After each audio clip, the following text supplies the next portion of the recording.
आज या ठिकाणी रिपब्लिकन पार्टी ऑफ इंडियाच्या राज्य कमिटीची आणि जिल्हा प्रमुखांची बैठक आज या ठिकाणी घेण्यात आली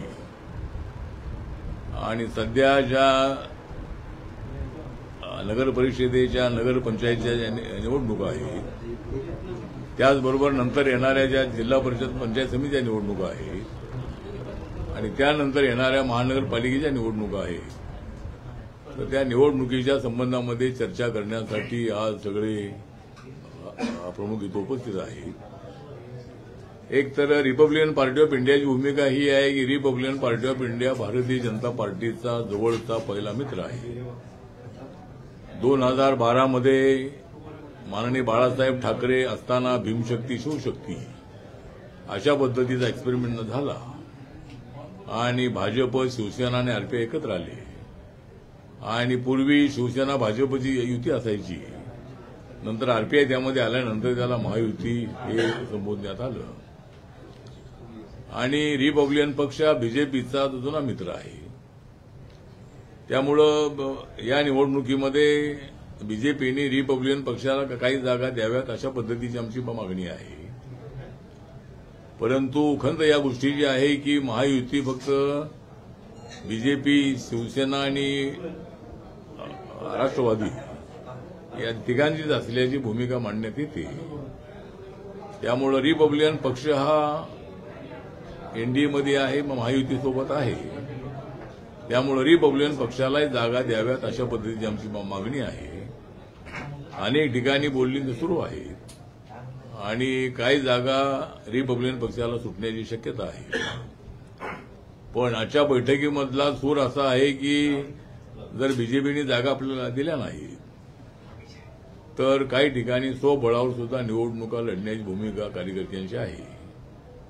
ज्याप्रमाणे बीजेपीला आपला पक्ष वाढवायचा आहे, शिवसेनेला आपला पक्ष वाढवायचा आहे, राष्ट्रवादीला आपला पक्ष वाढवायचा आहे, त्याप्रमाणे मला सुद्धा माझा पक्ष वाढवणं अत्यंत आवश्यक आहे।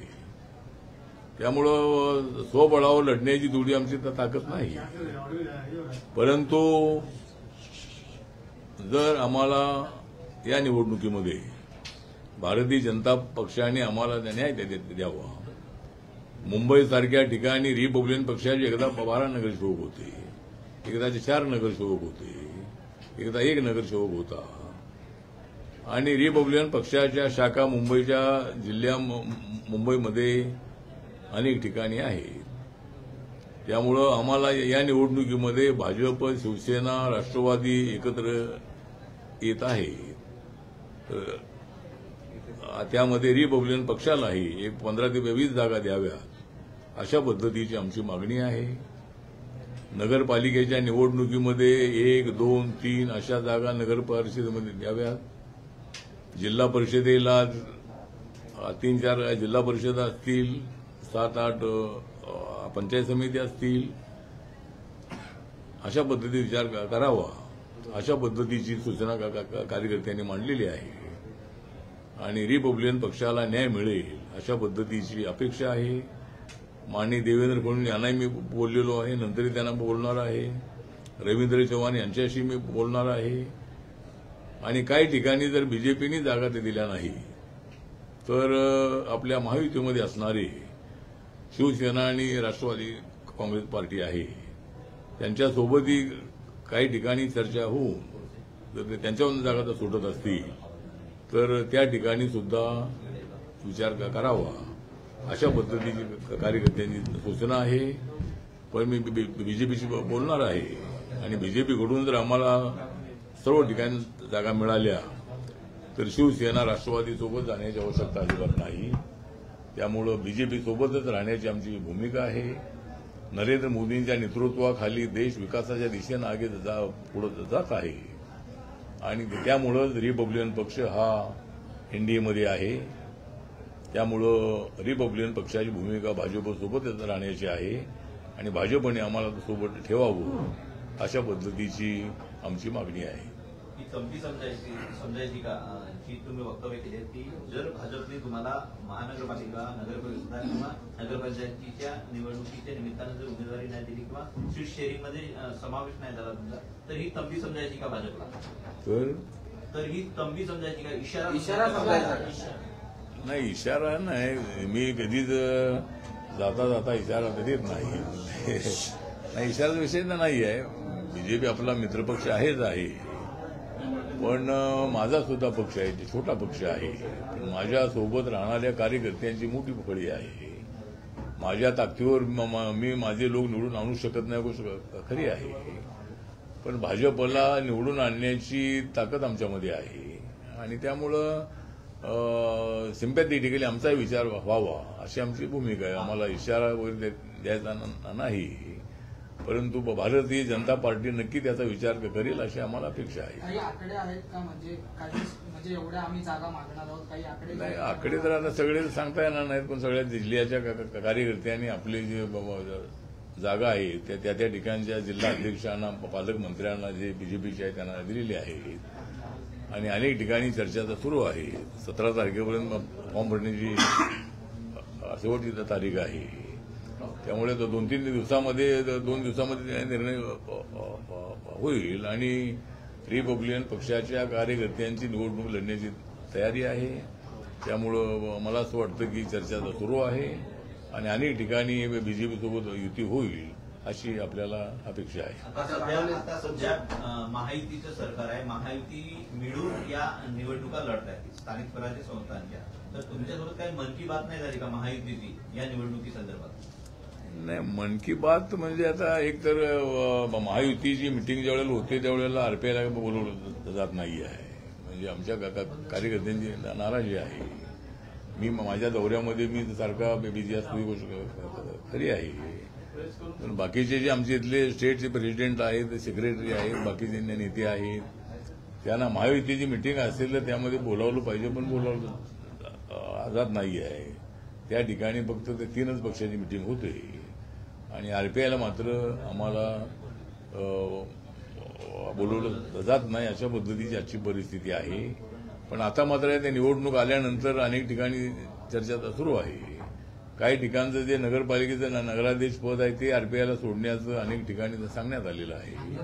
त्यामुळं पाहूया, म्हणजे अनेक ठिकाणी युती होईल आणि आमचे ते शेकडो कार्यकर्ते निवडून येतील अशी अपेक्षा आहे.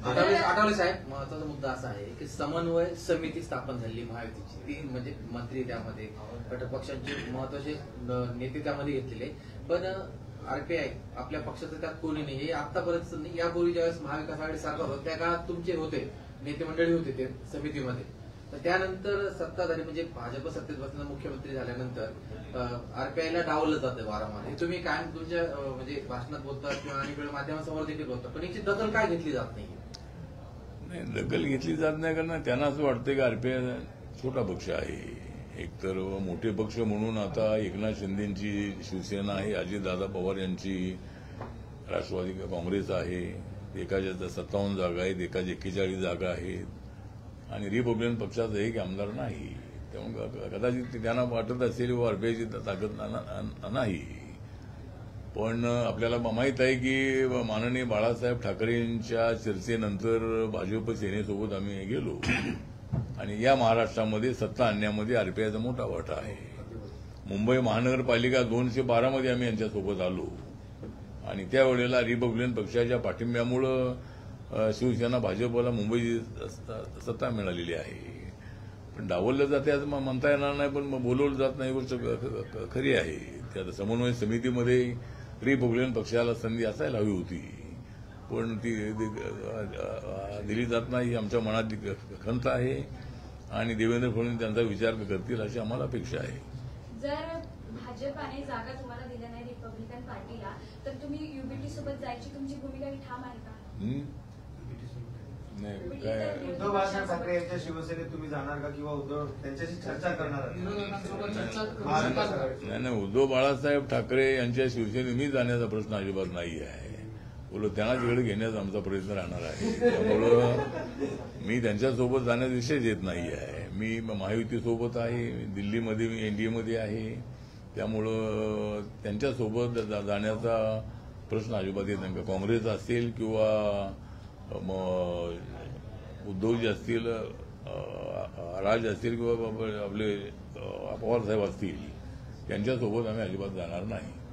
साहेब, आपल्या पक्षात महामंडळामध्ये काही नेते घेतले जाणार आहे का? कारण की आता स्थानिक महामंडळाच्या काही वेगळा संबंध- विषय, पण महामंडळ संदर्भात देखील काही विचार झाली आहे का? आता महामंडळाच्या संबंधामध्ये चर्चा झालेली आहे आणि देवेंद्रजी यांच्याशी आपण बोललेलो आहोत आणि इलेक्शन नंतर ज्या महामंडळाच्या नेमणूक होणार आहे त्यामध्ये आरपीआयला 1-2 तरी अध्यक्षपदं मिळावीत आणि काही सदस्यपदं मिळावीत अशी मागणी त्यांच्याकडे केलेली आहे.